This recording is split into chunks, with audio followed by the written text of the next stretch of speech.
Astaghfirullah. Alhamdulillah wassalatu wassalamu ala Rasulillah wa ala alihi wa sahbihi wa mawalah wa la hawla wa la quwwata illa billahi wa ba'du. Baik, kita lanjutkan kajian kita, masih membahas kitab Arba'in Nawawi, dan kita masuk pada hadis ke-15. An Abi Hurairah radhiyallahu anhu anna Rasulullah sallallahu alaihi wasallam yaqul man kana yu'minu billahi wal yawmil akhir falyakul khairan aw liyasmut wa man kana yu'minu billahi wal yawmil akhir falyukrim jarahu wa man kana yu'minu billahi wal yawmil akhir falyukrim dhaifahu, rawahul Bukhari wa Muslim. Dari Abu Hurairah radhiyallahu anhu, dia mengatakan Rasul sallallahu alaihi wasallam bersabda, barang siapa yang beriman kepada Allah dan hari akhir, maka berkatalah dengan kebaikan atau diam. Dan barang siapa yang beriman dengan Allah dan hari akhir, maka hormati tetangganya. Dan barang siapa yang beriman kepada Allah dan hari akhir, maka hormati tetamunya. Hadis ini ulama menggolongkannya sebagai nisful Islam, separuh dari Islam, karena Islam itu terbagi menjadi dua hak. Pertama, hak yang diberikan kepada Allah subhanahu wa ta'ala, seperti sholat, doa, baca Quran, dan begitu seterusnya. Yang kedua, hak yang diberikan kepada sesama manusia, sesama hamba Allah subhanahu wa ta'ala. Salah satunya terangkum dalam hadis yang kita akan bahas di pagi hari ini. Makanya hadis ini bagus sekali, indah sekali, karena hadis ini bicara tentang nisful Islam, separuh daripada Islam. Abu Qatadah, salah satu perawi hadis ini, ketika dia membaca kalimat man kana yu'minu billahi wal yawmil akhir falyakul khairan aw liyasmut, barang siapa yang beriman kepada Allah dan hari akhir, maka ucapkan dengan ucapan yang santun, kalau tidak bisa diam. Kata beliau, gara-gara hadis ini aku lebih banyak diam dibandingkan bicara. Setelah aku membaca hadis ini, kata beliau, aku lebih banyak diam dibandingkan bicara. Kenapa? Karena Rasul mengatakan as-sumtu najah, diam itu lebih banyak selamat dibandingkan banyak bicara. Makanya Abdullah ibn Mubarak rahimahullahu ta'ala mengatakan, kalau bicara itu bernilai seperti perak, maka diam itu bernilai seperti emas.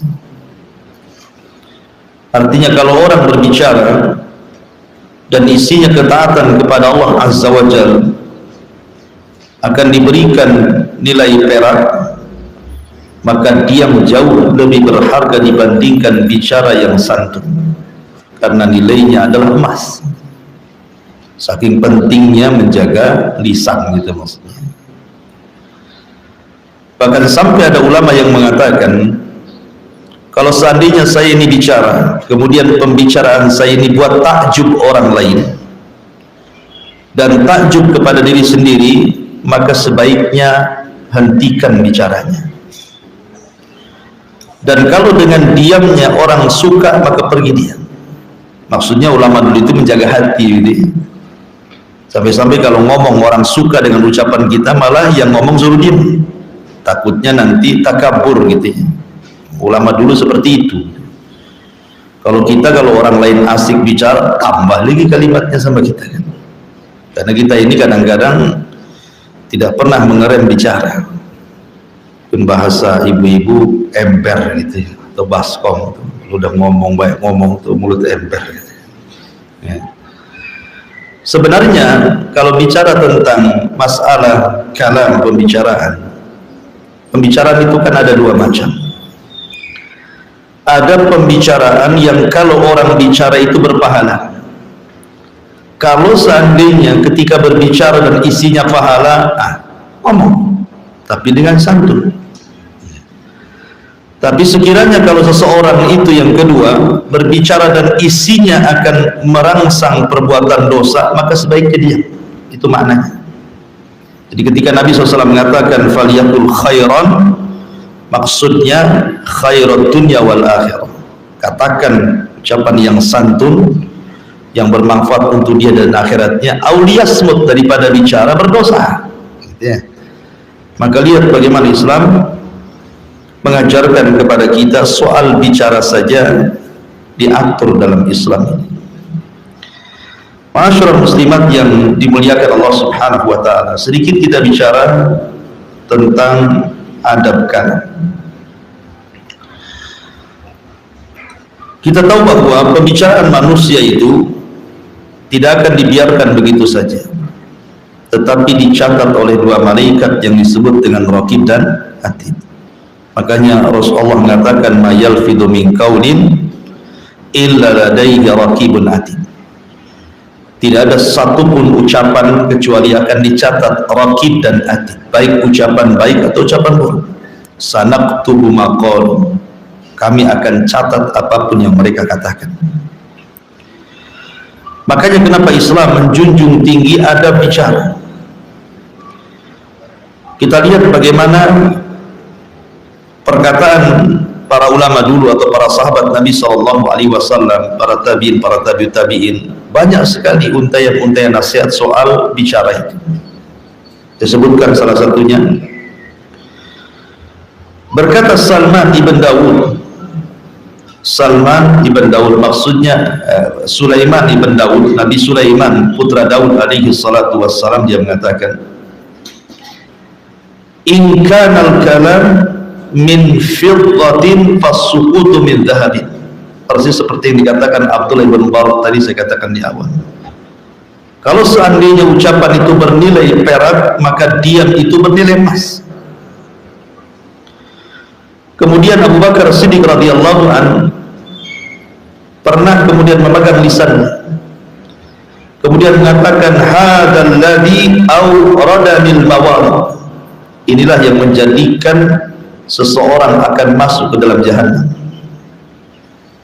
Lisan inilah, kata Abu Bakar, yang menjadikan orang itu tidak bisa melewati sirat titian, maksudnya masuk ke dalam jahanam. Abdullah ibn Mas'ud radhiyallahu anhu mengatakan, wallahi alladzi la ilaha illahu ma syai'un ahwaj ila tuli sijni min lisan. Demi Allah yang tidak ada sesembahan yang berhak disembah kecuali Allah Subhanahu wa taala. Tidak ada sesuatu yang paling berhajat seseorang memenjarakan dari anggota badannya melebihi memenjarakan lisannya.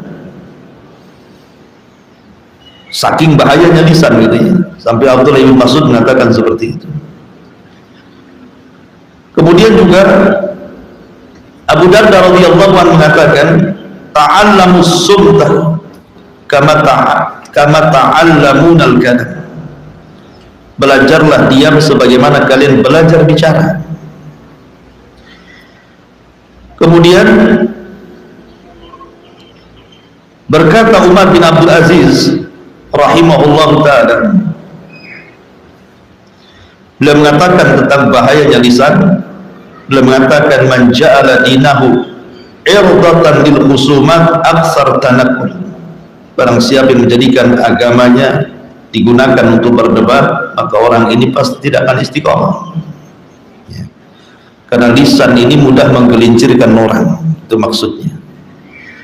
Dan banyak lagi perkataan para sahabat Nabi SAW dan juga para ulama lainnya tentang bahaya lisan ini. Nah, di antara bahaya lisan itu yang termasuk afatul lisan yang disebutkan oleh para ulama, jangan sampai seseorang itu satu, berdusta, yang kedua ghibah, yang ketiga menyebar rahasia orang, yang keempat mencela dan melaknat, yang kelima ucapan yang tidak ada faedah, yang keenam berdebat, yang ketujuh syahadatuz zur, bersaksi dengan saksi persaksian palsu, yang kedelapan intihar al-fuqara wa du'afa wal yatam, membentak fakir miskin dan anak-anak yatim, yang kesembilan al-man, menyebut-nyebut pemberian seolah-olah tidak ikhlas, dan yang kesepuluh at-ta'nu fil ansab, mencela nasab atau bangga dengan nasab. Ini semua dosa besar dan ini semua keluar dari lisan, ya. Hindari 10 perkara ini dosa besar. Sampai-sampai 10 perkara ini disebutkan di dalam kitab Al-Kabair, dosa-dosa besar, yang dikarang oleh Al-Imam Al-Zahabi rahimahullahu ta'ala. Di zaman Nabi SAW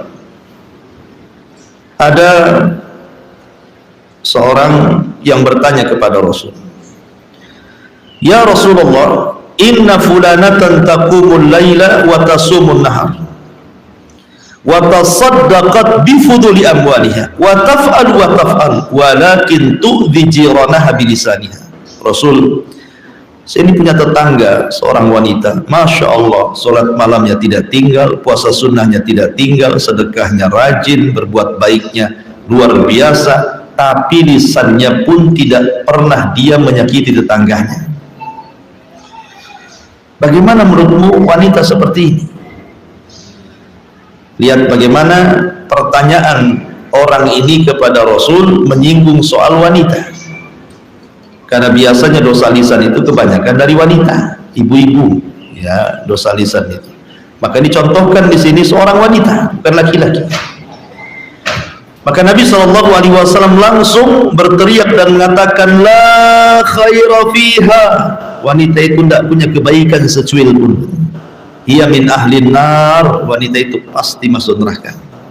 Coba bayangkan kan, sholat malamnya rajin, puasa sunnahnya oke, sedekahnya luar biasa, berbuat kebaikannya tidak putus, tetapi lisannya setajam silet kepada tetangganya. Kata Rasul, tidak ada faedahnya itu sholat malam, puasa sunnahnya, sedekahnya, kalah dengan dosa lisannya.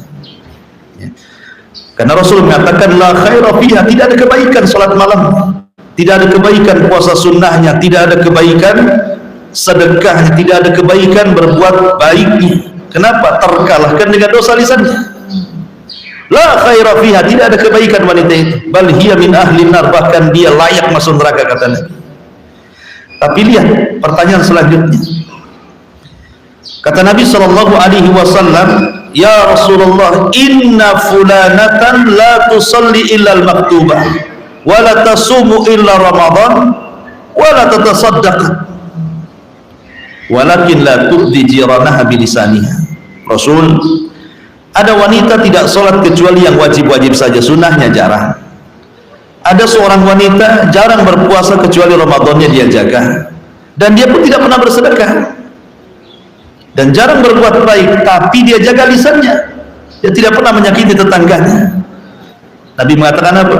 Hiya min ahlil jannah. Ini wanita termasuk penduduk surga. Dari sini kita mengetahui bahwa dosa lisan mengalahkan amalan sunnah. Dosa lisan itu bisa mengalahkan amalan sunnah.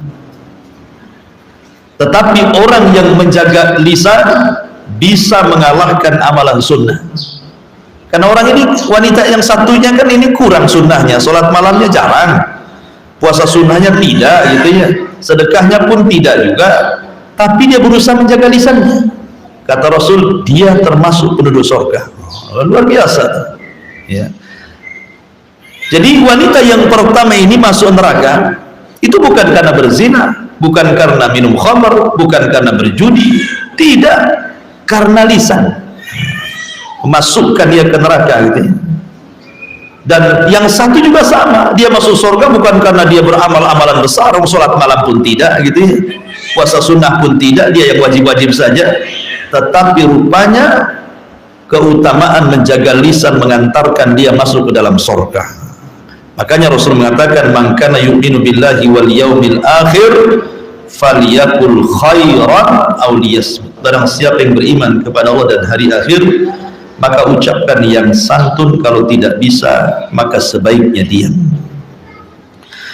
Ma'asyiral muslimat yang dimuliakan Allah Subhanahu wa taala. Lalu apa dan bagaimana adab bicara itu sebenarnya? Maka yang pertama, la yatakallam illa fihi naf'un. Tidak boleh bicara kecuali di dalamnya ada manfaat. Ini satu. Coba pikir dulu, kalau saya ngomong ini ada manfaatnya tidak? Itu maksudnya. Ini yang pertama.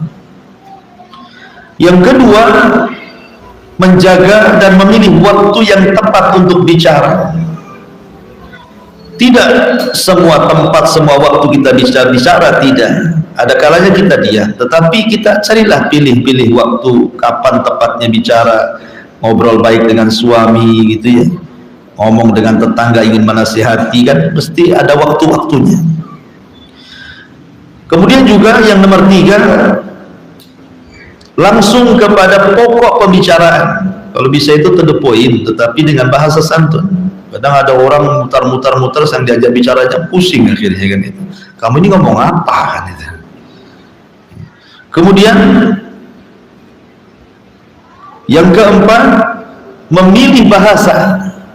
Memilih bahasa ini penting gitu. Apalagi di beberapa daerah itu kan ada mufradat yang mungkin kalau sama mungkin itu ya maknanya, tetapi kalau yang disebut ini kasar sekali, ini halus sekali gitu ya. Kan ada dalam setiap adat daerah itu bahasa-bahasa yang santun, yang setengah santun, yang kasar itu. Maka pilih yang santun. Kemudian juga adamul mughalati fil madhi. Jangan terlampau memuji seseorang. Ya, kalau ngomong, kalau hendak kita suka dengan seorang itu jangan memuji melampau. Karena memuji melampau itu bisa menjadikan orang yang dipuji itu jadinya takabur. Dan kita yang memancing dia takabur, akan dosa juga jadinya kita. Kemudian juga jangan sekali-kali berbicara itu yang membuat manusia murka. Karena bagaimanapun Rasulullah SAW mengatakan, wa innal abda la yatakallamu bil kalimati ma yulki laha balan yahwi sahibuha fi nari jahannam ab'ad ma bainal masyriqi wal maghrib. Kata Rasul, terkadang ada seorang hamba itu tanpa dipikir, main ngomong saja, akhirnya ucapannya ini membuat Allah murka. Itu sudah mencukupkan orang ini dimasukkan ke dalam jahanam sejauh jarak barat dan timur, kata Nabi. Makanya juga harus dipikirkan juga ya, jangan asal ngomong itu, jangan sampai menyakiti orang, karena satu kalimat yang menyakiti orang itu sudah mencukupkan orang masuk neraka. Kemudian juga berikan mukaddimah saat bicara, minimalnya senyum dulu atau apa. Kan ada orang kalau lagi marah itu yang dihadapkan tuh udah mukanya muka seram dulu kan. Ya ada mukaddimahnya lah bicara itu, senyum dulu, wajahnya agak menakutkan baru ngomong, jadi enak bicaranya ya. Termasuk juga sebisa mungkin apa yang kita katakan itu kalau bentuknya nasihat sudah kita amalkan. Dan kalau itu bentuknya nasihat seolah-olah ibu bicara dengan cermin, nah seperti itulah ibu bicara dengan orang. Berarti kita sedang menasihati secara tidak langsung diri sendiri, kayak ibu di cermin terus ngomong sama cermin, itu kan nasihati diri sendiri. Nah, anggaplah orang yang nasihati itu seperti kita dalam cermin ya. Kemudian berusaha menutupi aibnya. Ini yang pertama, man kana yu'minu billahi wal yaumil akhir falyakul khairan aw liyasmut. Kemudian yang kedua, kata Nabi SAW, man kana yu'minu billahi wal yaumil akhir falyukrim jarah. Barang siapa yang beriman dengan Allah dan hari akhir, maka hormati tetangganya. Bicara tentang tetangga, kita tahu bahwa banyak di antara sekarang ini tidak paham hak yang bicara tentang tetangga itu. Padahal Nabi SAW sampai mengatakan, ma zala Jibril yusini bil jar hatta dhanantu annahu sayuwarisuhu. Jadi Jibril itu selalu datang mengingatkan diriku, kata Rasul, jaga tetangga, jaga tetangga. Hampir-hampir aku sangka tetangga itu jadi ahli waris. Ya. Saking seringnya Jibril gitu ya, mengingatkan Nabi SAW tentang hak tetangga. Dan ingat, tetangga semakin dekat dengan rumah kita berarti semakin banyak haknya. Tetangga yang jauh berarti semakin sedikit haknya. Jadi makin dekat, makin nempel di rumah kita berarti makin besar haknya. Aneh di zaman sekarang ini. Terkadang ada tetangga yang nempel rumah musuhan sama dia, tetapi tetangga yang jauh baik pula sama dia. Kan ada tuh yang gitu tuh. Ya. Padahal justru semakin dekat tetangga itu semakin besar haknya itu daripada tetangga yang jauh. Ya. Makanya kenapa Nabi SAW itu mewanti-wanti soal tetangga ini, sampai-sampai Nabi SAW mengatakan kepada Abi Dar Al-Ghifari itu, ya Aba Dar, idza tabakhta marafatan faksir ma'aha wa ta'ahad jiranaka. Wahai Aba Dar, kalau engkau masak sayur, perbanyak kuahnya, bagi-bagi tetangga. Ini kinayah, maksudnya begini, maksudnya Rasul itu dalam hadis ini bukan berarti ditiru, wah kalau gitu kita masak sayur asam satu tong gitu ya, bukan itu maksudnya. Ini kan nasihat Rasul, ya kan? Maksudnya kalimat wa ta'ahad jiranaka ini syahidnya di sini, memberi hadiah kepada tetangga. Bukan lafaz yang pertamanya, kata Nabi kalau masak diperbanyak kuahnya, banyaknya kuahnya gitu kan, ayamnya satu sayap, kuahnya satu tong, itu mana tuh, kebagian lagi gitu ya. Artinya bukan itunya, tapi kalimat wa ta'ahad jiranakanya itu, hendaklah bagikan hadiah. Semakin sering memberikan hadiah kepada tetangga, semakin dicintai tetangga. Yakin Bu? Itu sudah sabda Nabi. Coba saja Bu, tiap hari ngasih lauk sama tetangga itu, senang tetangga itu. Bahkan kalau satu hari tak datang, ditunggu-tunggu dari jendela, kapan dia? Gitu ya Bu ya. Senang dia kan? Dia nggak masalah diantar ibu terus. Artinya bahwa semakin dekat semakin hak besar. Makanya tetangga itu kan dibagi tiga, kata Rasul. Ada satu tetangga yang memiliki 3 hak. 2 ada tetangga yang memiliki 2 hak. 3 ada tetangga yang memiliki 1 hak. Ini harus paham. Ya. Pertama, tetangga yang memiliki 3 hak. Kalau 1 dia kerabat kita dan dia seorang muslim, berarti 3 hak yang diberikan kepada dia. Hak tetangga, hak muslim, hak kerabat. Yang kedua, ada tetangga itu memiliki 2 hak. Kalau dia tidak ada hubungan kerabat tapi dia seorang muslim, berarti dia punya hak, 1 hak tetangga, 2 hak muslim. Kemudian yang ketiga, ada tetangga itu punya 1 hak saja. Kalau dia bukan muslim, bukan kerabat, berarti tetap dia punya hak yang disebut dengan hakul jiran. Kalau dia orang kafir, ya, dia kafir, bukan kerabat, bukan muslim, berarti tetap dia punya hak, namanya hakul jiran, hak bertetangga. Seperti apa contohnya? Wa yamna'unal ma'un, jangan mencegah kalau tetangga itu pinjam sesuatu, kasih. Ya, umpamanya punya tetangga non muslim, dia pinjam periuk, dia pinjam ini, dia pinjam itu, kasih. Wa yamna'unal ma'un, jangan sampai kita mencegah tetangga meminta sesuatu, karena itu bagian daripada para pendusta agama. Dan itu sebakhil-bakhilnya, yang bakhil itu ketika tetangga pinjam sesuatu ibu tolak, berarti ibu itu orang paling bakhil di dunia. Karena yang remeh saja ibu nggak mau ngasih, gimana pula pinjam uang? Pinjam kuali aja nggak dikasih, gimana pinjam uang 1 juta? Kemana-mana alasannya. Ya. Jadi tetangga itu terbagi menjadi 3 tadi, dan semakin dekat semakin besar haknya. Termasuk juga jangan merobek hak bertetangga, karena dosanya besar. Ya, makanya ketika Nabi SAW bicara tentang dosa zina, ya kan, dosa zina, kata Nabi SAW, berzinah dengan halilati jari, dengan orang yang ada hubungan tetangga gitu ya, dengan berzina dengan yang tidak ada hubungan bertetangga itu dosanya beda. Ya. Umpamanya tetangga dengan tetangganya selingkuh gitu ya. Daripada seseorang kemudian berzina dengan yang rumahnya jauh, ya beda kota atau beda desa atau beda perumahan gitu ya. Maka beda dosanya. Kenapa? Karena orang yang berzina dengan sesama tetangga dua dosanya. Pertama dosa zinahnya, yang kedua merobek hak tetangga. Tapi kalau berzina dengan orang lain ya mungkin dosa zina saja kan itu dapatnya. Tapi kalau sudah bertetangga itu ada hak tetangga, jangan dirobek di situ. Hak bertetangga, makanya dari dosa saja sudah tampak. Ma'asyiral muslimin yang muslimat yang dimuliakan Allah Azza wa Jalla. Aisyah radhiyallahu anha qalat, dia mengatakan, "Qultu ya Rasulullah, inna li jarataini fa ila ayyihima ahdi." Rasul, saya ini punya dua tetangga. Ini kira-kira kemana hadiah yang saya harus berikan karena cuma satu. Kemana nih saya berikan hadiah ini? Maka Nabi SAW mengatakan, ila aqrabihima, cari yang paling dekat. Nah, umpamanya ini ibu rumahnya di sini, ini tetangga yang nempel kopel di sini, ya paling dekat inilah yang dikasihkan. Jangan yang jauh dulu, yang dekat dulu.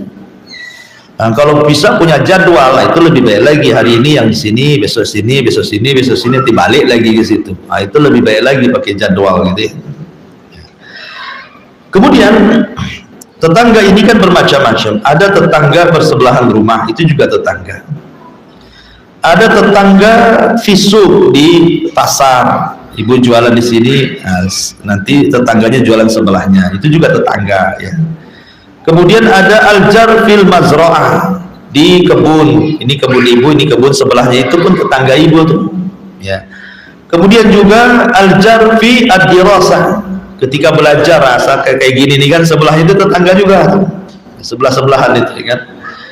Kemudian juga ada aljar fi al-maq'adi al-markabati, ketika ibu naik di bus di mana gitu kan, sebelahnya ada orang duduk, atau di pesawat, nah itu pun dianggap tetangga, ada haknya ya. Jangan kemudian main ambil kursi, naik pesawat, naik apa gitu kan, sengaja barang pula ditaruh di kursi sebelahnya, padahal tiketnya cuma satu kursi itu. Nah, itu nyakiti tetangganya lah kan gitu. Kasih, memang ini hak orang lain, sengaja tuh biar orang itu duduk sebelah sana gitu kan. Nah, kalau kosong kan alhamdulillah dapat dua kursi ya, bisa tidur saya. Itu orang kan ada orang kayak gitu itu ya, dia nggak tahu hak bertetangga orang kayak gini nih ya. Jadi tetangga itu ada juga aljar fil amal ya, tetangga dalam bekerja di kantor ya kan, itu juga disebut tetangga. Jadi memang tetangga itu bermacam-macam. Baik, di antara hak yang paling besar kepada tetangga itu, pertama raddus salam, jangan lupa menjawab salam. Kalau tetangga mengucapkan salam, jawab ya. Kemudian yang kedua ijabatul dakwah, kalau ngundang datang, jangan sampai tidak datang ya, itu penting itu. Dan yang paling penting lagi kaful adha, kaful adha, jangan membalas keburukan tetangga dengan keburukan, sabar. Nah, itu paling penting. Jadi kalau tetangga ngomong apa-apa, ibu diam sajalah kan itu paling besar haknya. Sebab bu, kalau ibu bertengkar dengan tetangga bu, itu bisa tahunan tengkarnya itu. Dan bukan hanya antara ibu dengan dia, bisa keturunannya pun ikut-ikut bertengkar. Yang nggak ada kaitan-kaitannya itu ikut tengkar. Kenapa? Karena hari-hari ketemu. Ketika hari-hari ketemu itu sakit hatinya itu tajaddud, jadi berubah-ubah, jadi memperbaharui lagi kan. Jadi malas, akhirnya biasa lewat depan biasa saja, akhirnya lewat belakang rumah lalu balik jadinya ya kan? Jadi kalau bisa sabar, sabar itu lebih baik, dan itu hak yang paling besar, kaful adha ya. Kemudian tahammul ada tahammul ada iljar, tadi kemudian kaful adha artinya kaful adha itu tidak menyakiti, dan sabar ketika tetangga menyakiti disebut tahammulil adha aljar. Kemudian juga tafaqqud, biasalah seseorang itu kehilangan, kalau nggak ada tetangganya kehilangan, kok nggak nampak kemana gitu ya. Nah, itu juga termasuk adab juga ya. Dan yang paling penting adalah satruhu wa siyanatu irdih, jaga kehormatannya, jaga aibnya. Kalau ada tetangga nih bertengkar nih, karena couple zaman sekarang kan susah kita menghindari supaya nggak dengar ucapan tetangga ini. Kadang-kadang rumah kita ini berdempetan, jadi kalau tetangga bertengkar dengan suaminya, dengan orang tuanya, dengan kerabatnya, kedengar sampai rumah kita kan. Nah, kalau kita mendengar, maka amanahlah kuping kita. Anggap saja apa yang dibicarakan itu nggak ada urusan dengan kita. Jangan pula kemudian ketika keluar, kenapa lama?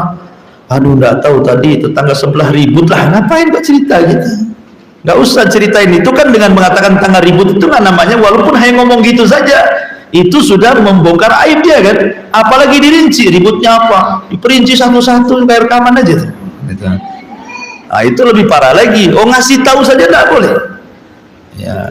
Cari alasan yang lain yang jangan menyinggung tetangganya. Jadi akhirnya orang nggak tahu tetangga ribut, jadi tahu lah gara-gara ibu kan.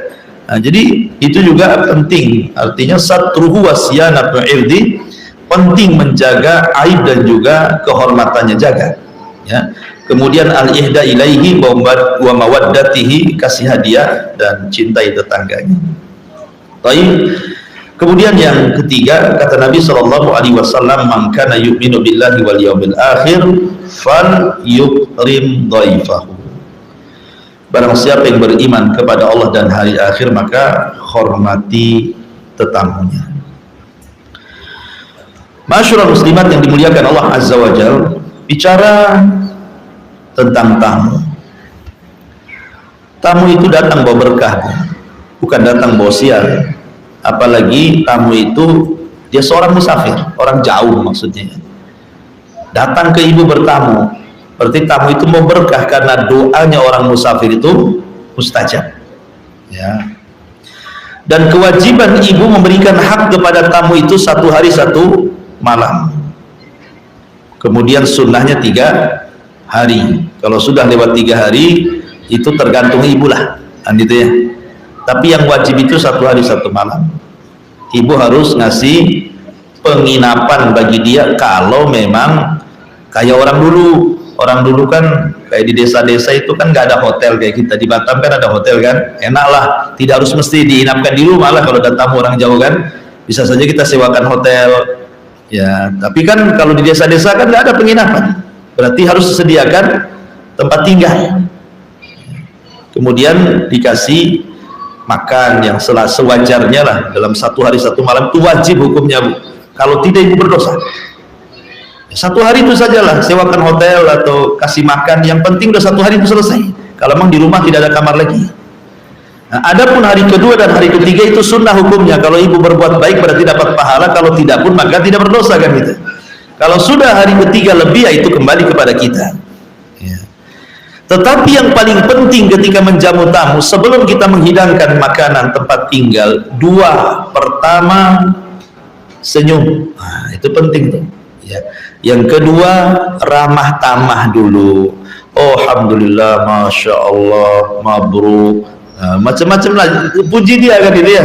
Baru setelah itu kasih makanan. Ya. Jadi itu ketika menerima tamu yang pertama kali senyum dulu. Nah, kata Rasul, tabassumu kali akhika sadaqah, senyum. Biar senang gitu tamu itu. Berarti kedatangan dia tidak menjadikan ibu susah. Kan kadang ada tamu itu, pernah ada seseorang cerita begini. Seorang syekh cerita. Ya. Jadi syekh ini punya kawan, cerita kawannya ini bawa tamu, ceritanya ingin dibawa pulang ke rumahnya.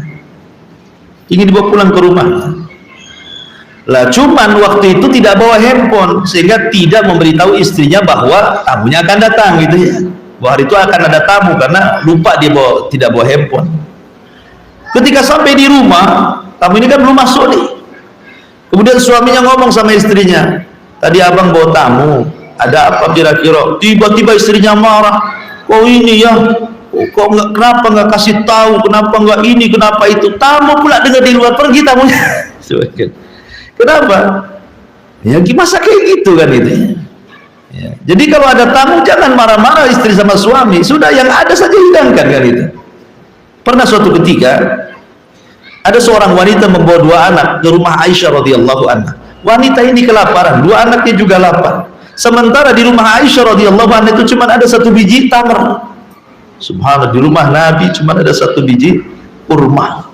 Saya nggak yakin di kulkas ibu itu cuma 1 biji kangkung, itu tidak mungkin.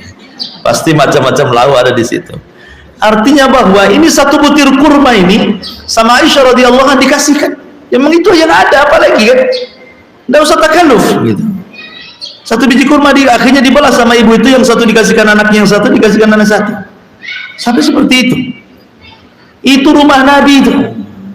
Jadi tidak perlu takalluf. Ya kalau sudah ada tamu langsung sambut. Ya kalau dia mau nunggu ibu masak, alhamdulillah gitu. Apalagi sekarang main instan, semua pakai instan sekarang kan. Mie goreng instan, mie goreng rebus instan, semua pakai instan sekarang. Nah, sekarang lebih enak lagi, COD lagi. Tunggu sebentar, datanglah COD itu, bayar di tempat. Nah, apalagi lebih mudah lagi kok sekarang ini. Jadi memudahkan untuk menjamu tamu. Walaupun demikian terkadang kita tidak paham hak tamu itu. Nabi itu suatu ketika ada tamu. Akhirnya Nabi SAW mengutus Anas bin Malik radhiyallahu untuk mengecek semua rumah istrinya. Ada makanan nggak? Subhanallah, dari 9 rumah istri Nabi dicek satu-satu sama Anas bin Malik pembantu Rasul itu. Tidak ada satupun makanan di rumahnya. 9 istrinya nggak ada rumah makanan, luar biasa. Akhirnya Anas bin Malik ngomong, Rasul, saya sudah mengecek 9 rumah, ternyata tidak ada yang bisa dimakan di rumah. Maka Rasul berdiri mengatakan, siapa yang mau menjamu tamu Rasulullah? Wa qama rajulun minal ansar. Tegak seorang laki-laki dari Ansar. Ada yang mengatakan Jabir bin Abdullah radhiyallahu anhu. Jabir ini tanpa pikir, di rumahnya ada makan, nggak ada makan, main bangkit saja saya wahai Rasul. Akhirnya kemudian Jabir pulang dulu ke rumahnya. Kemudian dia mengatakan kepada istrinya, wahai istriku, tadi sesudah janji ingin menjamu tamu Nabi. Hal indakum syai'un, adakah sesuatu yang bisa dimakan? Kata istrinya, tidak ada, illa qut sibyan, kecuali makanan untuk anak kita. Ya. Tetapi suaminya mengatakan, ya sudah, kalau memang itu qutus sibyan, itu makanan untuk anak, begini saja. Nanti sebentar lagi tamu akan datang, kau buat anakmu capek, kau buat main sehingga lupa dia lapar sampai tidur gitu. Nah, dibuat supaya kayak gitu. Supaya jangan ingat makan. Gimana caranya? Terserah kamu, pandai-pandai kamu lah kan itu. Nanti kalau tamu datang karena malam-malam kan itu peristiwanya, kamu pura-pura aja benerin lampu itu, kau tiup lampunya, bilang aja lampunya rusak, biar tamu jangan lihat gitu. Sampai seperti itu loh sahabat itu membuat siasat gitu ya, karena tidak ada apa-apa yang bisa dimakan. Sementara kalau tamunya melihat cuma ada makanan sedikit kan bisa saja tamunya nggak enak kan gitu ya. Tapi gimana Jabir itu supaya tamunya enak? Dia ngomong sama istrinya, buat anakmu tidur, bagaimana caranya? Jangan dimakan. Buat lampu itu mati, bagaimana caranya supaya tamu tidak melihat kita. Sampai seperti itu menghargai tamu itu sahabat tuh. Jadi akhirnya kemudian malam itu dia menjamu tamu. Besok harinya Nabi SAW turun wahyu kepada Jabir bin Abdullah radhiyallahu wa yu'thiruna ala anfusihim walau kana bihim khasasah. Begitulah sifat para sahabat, mendahulukan orang lain padahal dirinya sendiri sangat memerlukan. Sampai seperti itu ya. Sahabat itu menjamu tamu. Adapun berkaitan dengan adab masalah memuliakan tamu ini. Pertama, saya sebutkan dulu keutamaannya. Satu, keutamaan menjamu tamu itu sababun linailit taufiq minallah. Ibu akan mendapatkan taufik dari Allah Subhanahu wa ta'ala. Ingat ketika Nabi SAW mendapatkan wahyu, kemudian melihat Jibril dalam bentuk asli, kemudian ketakutan luar biasa kan. Akhirnya Khadijah radhiyallahu anha menghibur Nabi kan, dan mengatakan, orang sepertimu tidak akan dihinakan Allah. Kenapa? Karena salah satunya karena engkau suka jamu tamu kan, itu ya perkataan Khadijah kepada Rasul itu. Artinya orang yang menjamu tamu tidak akan dirugikan hidupnya, tidak akan dihinakan Allah, sebagaimana perkataan Khadijah kepada Rasul, wallahi la yuhzikallahu abada, orang sepertimu loh tidak mungkin dihinakan Allah. Kemudian Khadijah menyebutkan kebaikan Rasul sampai menyebutkan wa tuqrim dhaif, karena engkau suka menjamu tamu. Maka orang yang suka menjamu tamu akan dapat taufik dan tidak akan dihinakan Allah. Yang kedua, sabar lidukhulil jannah. Jelas itu sebab masuk surga. Karena ada hadis Rasul yang mengatakan, ya ayuhan nas afshus salam wa at'imut ta'am wasalu wasallu wan nasu niyam tadkhulul jannata bisalam. Kata Nabi SAW, wahai manusia, sebarkan salam, kasih makan. Kasih makan ya maksudnya bisa ke fakir miskin, bisa ke anak yatim, bisa ke tamu gitu ya. Kemudian sholatlah dan manusia tertidur, kamu akan masuk surga dengan selamat. Jadi memberikan jamuan kepada tamu salah satu sebab surga. Dan ini khutbah pertama Rasul ketika sampai dari Makkah ke Madinah. Ini khutbah pertama yang Rasul katakan, wahai manusia, sebarkan salam, kasih makan, sholatlah, di saat manusia tidur kalian akan masuk surga dengan selamat. Kemudian yang nomor 3, sebab mendapatkan kamar-kamar khusus di surga. Bukan hanya masuk surga, dapat kamar lagi di surga. Ketika Nabi SAW menyebutkan tentang kamar surga yang terbuat dari cermin yang bisa dilihat dari luar dan dalam gitu ya, kemudian orang-orang menyangka bahwa itu khusus untuk para nabi. Kata Rasul, bukan. Kamar-kamar itu dikhususkan pertama liman athabal kalam, bagi orang yang santun bicaranya, sama tamu santun ya. Kemudian wa it'am at-ta'am, memberi makan tamu fakir miskin dan yang lainnya. Wa shalla lillahi bil laili wan nasu niyam, salat di malam hari sementara manusia sedang tertidur. Maka kata Nabi SAW, 3 perkara ini seseorang bisa mendapatkan kamar-kamar indah di surga. Termasuk juga yang keempat, menjamu tamu salah satu adalah perkara yang sangat mahbubun ilallah, sangat dicintai oleh Allah Subhanahu wa ta'ala. Di antara adabnya satu, anna haqqad dhiyafa salasata ayyam, hak tamu itu 3 hari, wajib 1 hari, 2 harinya sunnah. Tapi ada yang mengatakan bahwa ini hak ahlil qura, artinya yang dimaksud tamu itu tidak semua tamu. Maksudnya tamu, dikatakan tamu itu kalau datang dalam jarak safar, itu disebut tamu, Bu ya. Orang Tanjung Pinang, orang Tanjung Balai datang ke Batam, itu disebut tamu. Karena apa? Sudah masuk masafah safar ya kan. Kalau dari Pinang ke sini kan sudah boleh jamak, boleh kosong, berarti tamu. Kalau tetangga dua tetangga 2 rumah bukan tamu datang ke ibu ya. Saya ingin bertamu lah ke sebelah, mau nginep di sebelah, kan hak saya 3 hari enak kali, karena nggak ada makanan di rumahnya, saya mau bertamu sama dia aja lah, biar makan 3 hari tempat dia kan. Bukan tamu, bukan tamu 1 Batam, ini Batam bukan tamu. Tamu itu yang ada jarak safar maksudnya, itu disebut tamu namanya ya. Kemudian yang kedua, alla yatakallaf al-mudid li dhaifihi ma laysa indah. Jangan membebankan seseorang kepada tetamunya apa yang dia tidak miliki. Jadi tidak perlulah seseorang itu istilahnya karena tidak punya apa-apa akhirnya tidak mau jamu tamu. Tidak maulah, janganlah ke rumah saya. Alasannya nggak ada apa-apa di rumahnya kan. Jangan, datang saja gitu. Apa yang ada itulah yang ibu berikan. Tidak usah takalluf gitu kan. Ya. Makanya Nabi SAW ketika bertamu kepada rumah Abu Haitham ibn Tiham bersama Abu Bakar dan Umar, dia datang. Kemudian Abu Haitham itu kan karena tamunya orang besar, Nabi, Abu Bakar, Umar, ini kan tamu hebat-hebat kan. Dia langsung ambil pisau mau ngambil kambing yang paling besar, kambing pejantan itu. Kata Rasul, iya kawal halu, jangan itu katanya. Yang ini saja kata Rasul, yang kurus-kurus ini saja. Nah, ini tamu yang seperti ini tahu diri ibu namanya. Nah, ibu jadi gitu, jadi tamu pun ada hak juga. Ya, kalau sudah tahu tuan rumahnya sibuk, ibu langsung komen, enggak usah apa-apa gitu ya, walaupun sebenarnya matinya nggak apa-apa, mau keluarkan aja.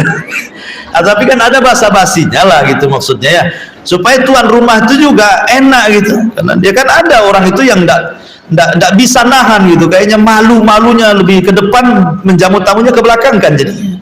Akhirnya karena malunya lebih besar, enggak jamu tamu jadinya. Ya, jadi itu penting, jangan takalluf ya. Kemudian juga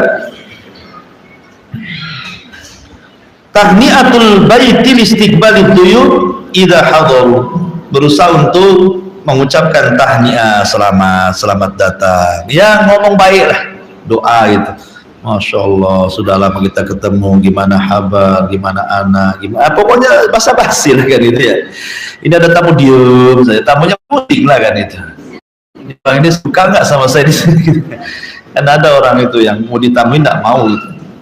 Kemudian yang nomor 4, an yakum ala khidmati dia fihi binafsihi. Kalau bisa jangan nyuruh orang. Memang ibu punya pembantu, ada tamu, jangan pula kalau ada apa-apa ini ada pembantu sudah ya, jangan. Kan ada tuh orang kayak gitu ya, kan ada pembantunya, suruh pembantunya pula melayani tamu. Jangan. Kalau bisa diri kita ya kan, itu pahala untuk kita. Kalau pembantu yang ini, pembantu apa pahala nantinya? Ini kan kesempatan kita, nggak usah main pembantu-pembantu lagi. Itu sebagaimana dijelaskan dalam riwayat Sahal bin Sa'ad. Kemudian tentang sesuatu yang harus dilakukan di antara adab tamu adalah ta'jilut ta'am, segerakan makan. Di anna dzalika min iqram adhaib, karena menghidangkan makanan itu sesuatu yang paling besar dalam menjamu tamu. Sekali lagi, tamu jauh, bukan tamu dekat ya. Tamu yang jauh kan, apalagi zaman dulu, kalau alhamdulillah kalau zaman sekarang sih banyak, hampir beberapa meter nanti ada warung Padang, warung Jawa, warung macam-macam kan, sehingga kadang-kadang tamu itu sebelum sampai ke ibu udah makan dulu kan. Tapi zaman dulu kan nggak ada kayak gini-gini kan ya, nggak ada warung-warung itu, sehingga datang itu memang lapar betul. Nah, sehingga kenapa masalah ta'jilut ta'am ini, segera menghidangkan makanan, itu nomor 1 dalam menghormati tamu ya. Makanya ketika Ibrahim alaihi salatu wassalam kedatangan tamu dalam bentuk manusia, padahal tiga-tiganya malaikat, hendak menghabarkan kelahiran Ishak dan hendak menghancurkan negeri Sodom, maka Rasulullah SAW langsung mengambil pisau dan menyembelih untahnya. Jadi tidak ngobrol lagi, suruh duduk langsung ke belakang gitu ya. Menunjukkan apa? Menghadiahkan makan itu disegerakan kalau ada tamu. Kemudian juga yang selanjutnya adalah alla yabkhal bima'idatin, jangan bakhil dengan makanan di meja makan. Jangan bakhil. Kalau memang ada di kulkas itu, ya keluarkanlah dari itu. Apa yang ada di kulkas itu? Apalagi ibu tahu tamu ini kesukaan apa gitu kan, maka lebih bagus lagi. Wala yanamu qablah, jangan tidur sebelum tamu tidur. Ada orang ya kan, tamunya belum tidur, ibu sudah ngorok-ngoroknya kencang pula, tamunya tak bisa tidur pula ya kan. Biar tamu dulu tidur, dan nampak tidur kita tidur, karena biasanya tamu kan orang jauh cepat tidur, capek gitu ya. Kemudian wala yashku az-zaman bihudurihi, dan jangan mengeluh soal waktu karena kedatangannya. Jangan mengeluh kepada tamu gitu ya. Kemudian kama la yukallafu nafsuhu fawqa ma yutiq, jangan juga sebagaimana seseorang tidak boleh memberatkan dirinya di atas kemampuannya. Kemudian juga tasyyi'ud dhaifi ila babidari, berusaha menarik tamu itu langsung dibawa ke dalam rumah.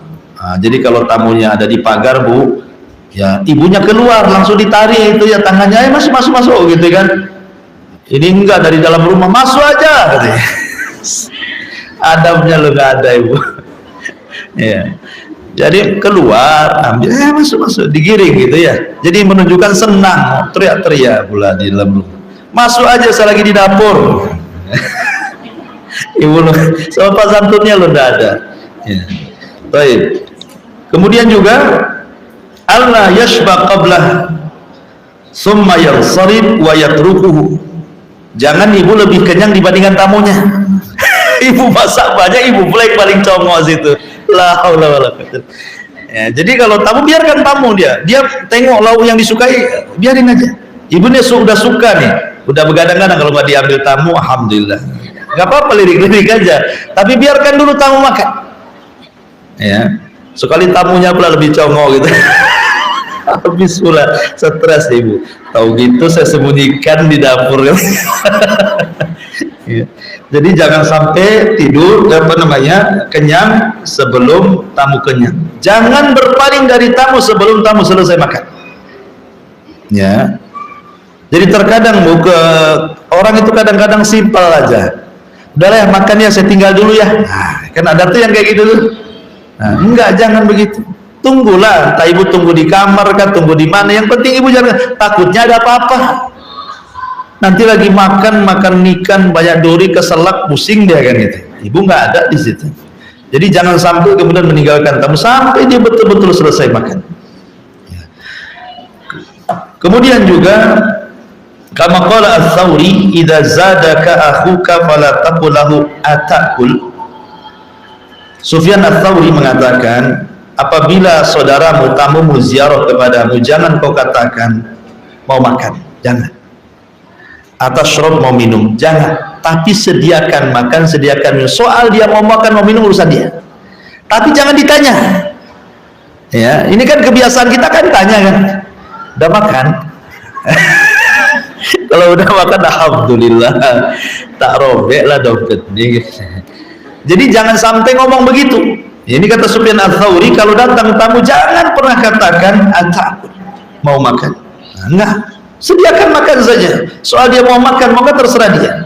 Ya, ini juga salah satu adab juga ya, adab tamu yang disebutkan oleh Sufyan Ats-Tsauri rahimahullah taala. Adapun tentang hadis Nabi SAW tentang masalah tamu, Nabi SAW mengatakan, inna li zauriki alika haqqan, sesungguhnya kepada tamumu mereka punya hak. Bahkan suatu ketika Salman Al-Farisi ngomong sama Abu Darda dan mengatakan, inna li dhaifika alika haqqan, ya Abu Darda, sesungguhnya kepada tamumu itu ada hak yang harus engkau penuhi.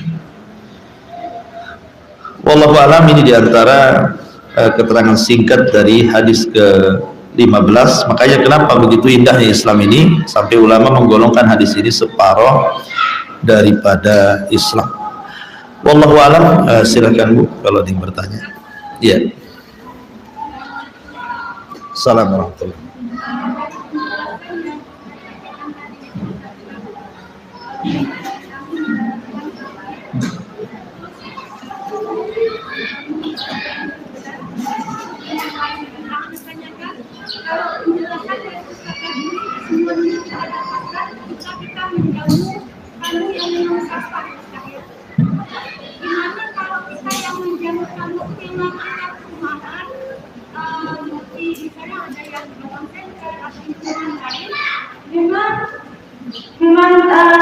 Mereka itu jauh dan istilahnya kalau rumah kita itu lama gitu. Apakah hal yang kita dapatkan itu sama dengan hadis yang meninggal?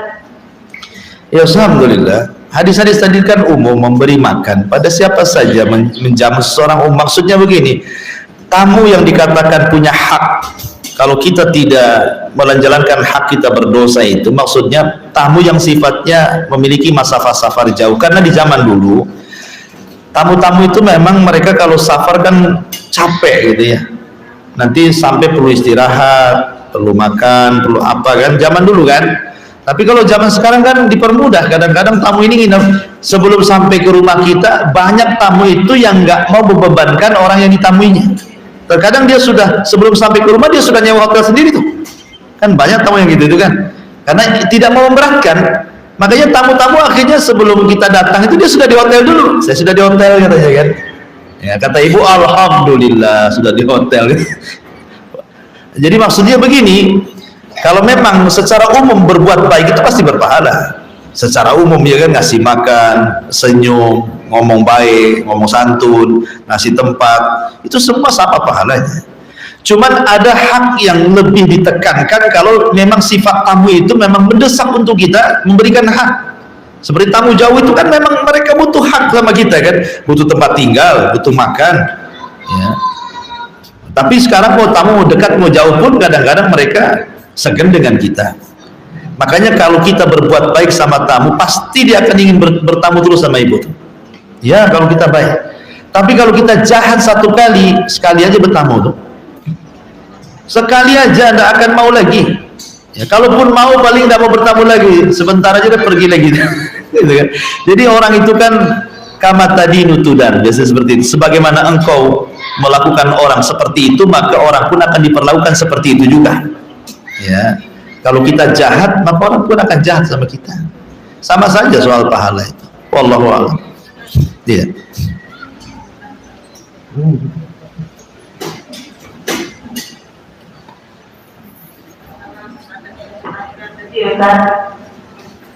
Ketika tetangga kita itu salah satu hak dari kita non muslim, seperti saya bilang tadi, meminjamkan zakat tetangga. Mereka meminjam seperti 4 kali dia merayakan hari raya mereka tahu solusinya ada seperti baking gitu untuk masak kue.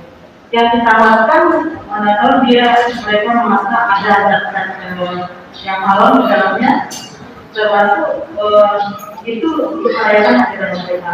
Bagaimana kita untuk meminjamkan barang mereka? Iya, alhamdulillah. Nggak apa-apa, pinjamkan saja. Karena kita ini sedang memberikan hak, bukan mendukung acara tersebut.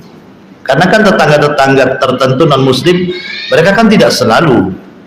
Justru waktu-waktu tertentu saja kan mereka itu butuh kan. Ya, jadi kita memberikan itu bukan karena mendukung acara, tidak. Tetapi karena kita ini bertetangga dengan dia, nggak enak kan itu. Soal kemudian tetangga di non-muslim makan babi, makan yang haram-haram gitu, makan anjing gitu ya, umpamanya. Nanti dia masak pula di kewali kita. Dalam Islam itu, Rasul pernah di Khaybar. Khaybar itu kan daerah Yahudi, dan mereka biasa makan daging, ya, daging babi gitu kan. Nah, kata Nabi SAW, kalau memang tidak ada lagi kecuali inaknya mereka, bejananya mereka, pakailah setelah kau cuci 3 kali. Artinya dengan dicuci 3 kali, sudah nggak ada lagi kan. Nah, apalagi kalau seperti jilatan anjing, jelas tuh. Ya kan, 7 kali dengan 8-nya dengan tanah, selesai, hilang tuh najisnya. Dan kalau terlampau takut ibu gandakan 2-2, sendok 2, 1 untuk tetangganya, 1 dipakai sendiri. Nah gitu. Kuali 2 khusus, ibu punya 1 lemari itu dikhususkan untuk tetangga saja. Kalau takut seperti itu kan buat kayak gitu. Kalau memang Allah berikan rezeki, ibu bisa beli 2-2. Tapi kalau memang tidak bisa, nah, dan tetangga ma'ruf itu makanannya, ya pas datang barang itu cuci saja lah. Kan habis dicuci hilang najisnya. Apa masalahnya? Nah, cuman karena was-was saja ibu ini kan. Was-was saja jadinya akhirnya nggak mau sama tetangga gara-gara itu jadinya. Padahal dia tetap punya hak. Minimalnya walaupun tetangga yang non-muslim itu tidak tertarik dengan dakwah kita, jangan sampai dia mencela kita, gitu ya. Dia memang tidak masuk Islam, tapi jangan sampai mencela Islam. Gak apa-apa dia nggak masuk Islam, tapi minimal memuji orang Islam. Senang saya punya tetangga orang Islam itu ramah, enak-enak, kan gitu ya jadinya kan. Akhirnya apa, dakwah tersebar, nggak dia masuk Islam, tetapi dengan ngomong begitu enak jadinya. Apakah gara-gara saya kafir ya tetangga saya? Itu sudah, ya, itu gara-gara ibu lah dia yang celak jadinya. Nah, jadi nggak apa-apa, pinjamkan saja. Sikap kita pinjamkan karena takut masuk pada wayam naunal maun tadi. Wallahu a'lam. Ya.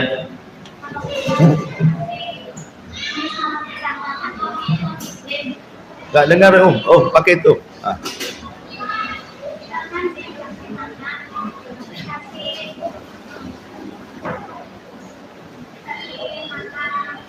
Di tes dulu.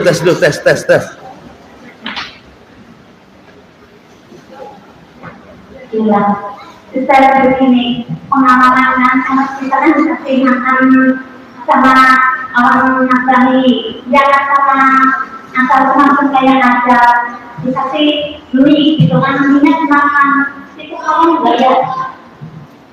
Oh, tetangga non muslim. Iya, kan ada sama makan kayak ada juga Nasrani. Terus dimakan, kita kan ada yang bilang itu kan sering makan babi anjing. Itu maksudnya itu jadi makan itu jadi makan sebenarnya itu. Karena ada kebanyakan orang itu nggak mau dibuatnya sama dia itu alasannya sama mereka itu Sejarahnya itu sering kena babi makanan itu. Iya. Kalau orang itu itu. Kalau kita enggak, pikirannya kita dicuci menurut kita. Iya. Jadi pertanyaannya, boleh enggak dikasih makan mie dari tetangga kemudian kita makan? Ya, pakai asalnya semacam kayak ada. Iya, paham. Iya. Ya, alhamdulillah. Makanan itu ada dua. Ada yang sifatnya sembelihan, ada yang sifatnya non sembelihan. Kalau sembelihan, Bu, kalau sembelihan memang makanan ahli kitab itu halal selama dua syarat. Pertama, disembelih dengan menyebut nama Allah bukan nama Isa. Yang kedua, disembelih syar'i di lehernya, gitu ya. Kemudian ada pun non sembelihan, tidak ada masalah. Ini non muslim ngasih telur mentah, ngasih mie mentah yang nggak ada unsur sembelihan di situ. Kalau nggak ada unsur sembelihan, makan aja lah, selama zatnya halal. Tapi kalau sudah ada sembelihan, ada ayamnya, ada daging kambingnya, ada daging sapinya, nah itu kan menyangkut sembelihan. Kalau sudah ada daging-dagingan tuh, ya. Berarti kalau sudah daging-dagingan, berarti lihat siapa yang ngasih. Kalau yang ngasih orang di luar daripada ahli kitab, maka nggak usah dimakan. Ya. Atau ahli kitab tetapi ibu ragu-ragu syubhat, ya nggak usah dimakan. Tapi kalau tetangga ngasih buah-buahan, makan aja lah buah-buahan kan. Karena Nabi SAW juga memanfaatkan khazainul Lat wal Uzzah, memanfaatkan pembendaharaan harta yang di sekitar patung Lat dan Uzzah, dimanfaatkan sama Nabi. Tapi makanannya tidak dimakan sembelihannya. Nah, jadi kalau berkaitan dengan sembelihan saja. Adapun tentang masalah kata orang dia suka makan daging babi, ini kata orang betul enggak kan itu? Jangan kata orang saja. Kalau memang betul, ya ibu cuci saja lah. Nah, kalau memang dia makan, ada makanan dikhawatirkan minyaknya minyak babi, ya terima saja, tak usah dimakan. Ustaz kalau sudah kemakan, ya sudah kemakan, gimana pula? Apalagi sudah seminggu, gimana? Ya kan sudah makan, ya sudah, Bu, ya. Udah kenyang pun, tapi jangan berharap lagi kapan dia ngasih, katanya. Baik, Ustaz, kalau ada tetangga pinjam beras, terus saya bilang tidak usah dikembalikan. Ternyata selang beberapa hari dikembalikan. Bagaimana Ustaz dengan kejadian ini? Sementara beras itu kan termasuk benda riba. Tidak. Beras ini memang terjadi khilaf. Apakah komoditi riba itu hanya tertera dalam hadis Nabi SAW, gandum, kurma, garam gitu ya, apa juga kemudian menyeluruh kepada beras dengan kias gitu ya. Pertama lihat akadnya, ini kan akadnya ngasih hadiah ya, nggak usah lah ambil aja, itu kan hadiah, ibu ngasih hadiah kan. Pertanyaannya ini, Ustaz kalau ada tetangga pinjam beras tapi ibu nggak mau minjamkan, mau menghadiahkan saja kan bahasanya kan, berarti akadnya akad hadiah, nggak ada akad pinjam meminjam di sini. Ketika akad hadiah tiba-tiba dia ngasih balik, memberikan, artinya menjawab hadiah kita lah, itu maksudnya. Ya terima saja kan itu, karena akad kita nggak minjamin. Kalau dia kemudian mengembalikan, ya anggaplah itu kebaikan dia kepada kita. Tapi kalau di akad awal pinjam kemudian dikembalikan dengan beras, ya selama, ya kalau memang ini masuk pada komoditi riba karena kias beras dengan gandum, maka kita tahu bahwa sesama komoditi riba itu pertama harus mislan bimislin yadan biyadin, harus kontan, yang kedua harus sama beratnya. Tapi kalau ini beras ini dimasukkan kias, tapi bagi yang tidak memasukkan beras pada komoditi riba, ya tidak masalah, yang penting sama beratnya walaupun tidak kontan. Kalau memang dipinjamkan sekilo, ya balik sekilo gitu ya, itu maksudnya. Wallahu a'lam. Baik, cukup Bu ya, kita tutup. Subhanallahi hamdika. Satu lagi, silakan.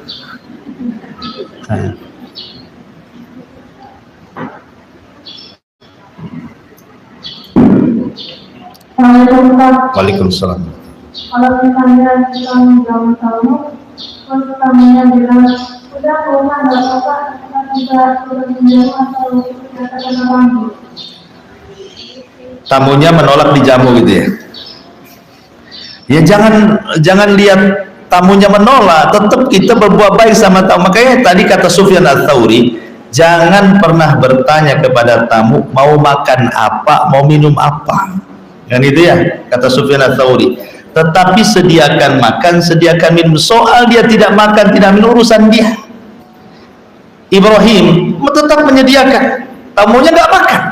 Sudah disediakan makanan enak sama Nabi Ibrahim, tidak ada satu tamunya yang makan, tidak makan daging, tidak minum. Ya gimana malaikat tamunya? Ya kan malaikat tamunya menjelma manusia, tapi Ibrahim tetap itu menyediakan tuh semua makanannya. Lihat makanan pun tidak malaikat, yang dilihat wajahnya Ibrahim. Ketakutanlah Ibrahim ini.